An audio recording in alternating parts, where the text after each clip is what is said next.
Good morning student, class third. आज मैं आपको हिंदी लिटरेचर में चैप्टर 15 ओस के मोती पढ़ाने जा रही हूँ। देखिए, राजा कालजीत एक बड़े राज्य पर राज करते थे। उन्हें प्रजा से बहुत प्रेम था। प्रजा की सेवा के लिए वह सदैव तैयार रहते थे। उन्हें इस बात का दुख था कि उनकी रानी बासुमती प्रजा का बिल्कुल ध्यान नहीं रखती थी। देखिए, एक राजा थे। राजा का नाम क्या था? कालजीत।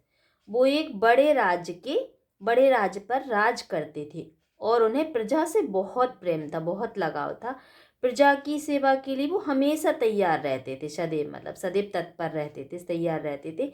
उन्हें इस बात का दुख था कि उनकी जो रानी थी वो बासुमती, वो प्रजा से मतलब वो प्रजा का बिल्कुल भी ध्यान नहीं रखती थी। रानी को आभूषण और बहुमूल्य रत्नों का शौक था। वह रोज नए नए आभूषण बनवाती थी। राजा चिंता में डूबे रहते थे। वे सोचते, राज्य का इतना सारा धन रानी केवल आभूषणों में खर्च करेगी तो प्रजा की भलाई के कार्यों के लिए धन कहाँ से आएगा। उनके एक विश्वास पात्र मंत्री ने एक युक्ति सुझाई, जिससे राजा का चेहरा खिल गया।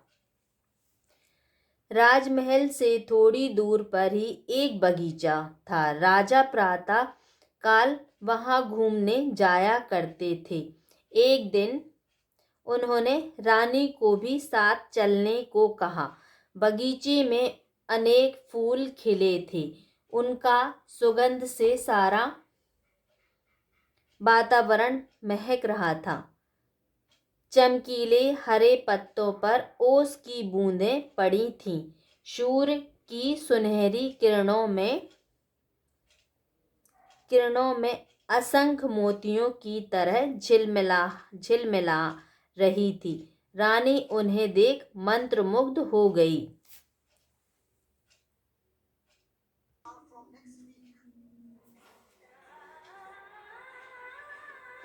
महाराज, क्या ओस की बूंदें मोतियों में नहीं बदल सकती? रानी ने पूछा। यह राजा को मालूम था कि रत्नों की प्रेमी रानी उनसे ऐसा ही प्रश्न पूछेगी।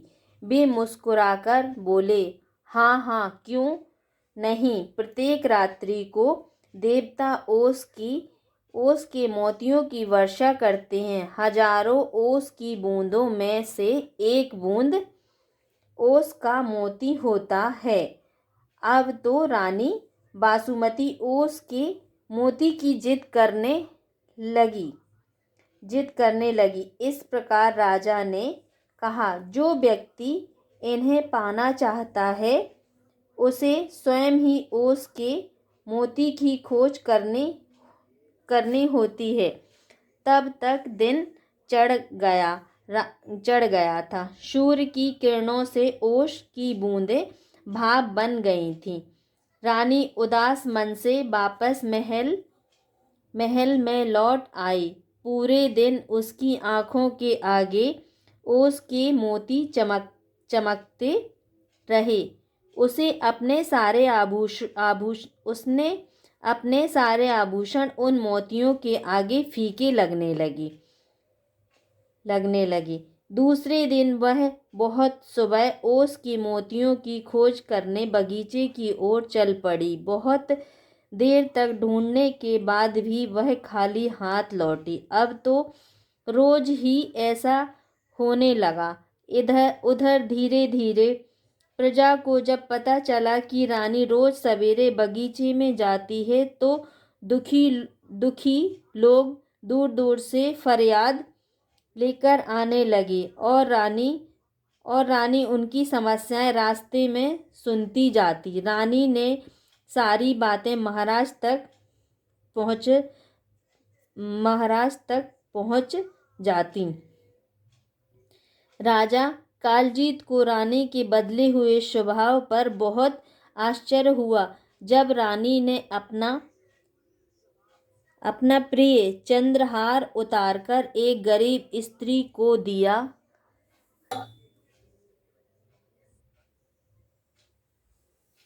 अब रानी बगीचे में जाती तो थी, पर मोतियों की खोज में नहीं। अब उसका सारा समय प्रजा के दुख दूर करने में बीतने लगा। एक बार वह राजा कालजीत के साथ बगीचे में गई तो राजा उसे सरोवर के पास ले गए।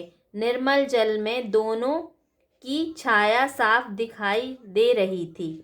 रानी के मस्तक पर श्रम करने से पसीने की बूंदें झलक आई थीं। राजा ने कहा, देखो महारानी, तुम्हारे मस्तक पर ये ओस के मोती सुंदर लग रहे हैं। रानी ने एक पल अपनी छवि पानी में देखी और लजा गई। बगीचे के बाहर संतुष्ट प्रजा रानी की जय जयकार कर रही थी। Okay, thank you student. इसकी क्वेश्चन आंसर और एक्सरसाइज हम आगे कराएंगे। ओके।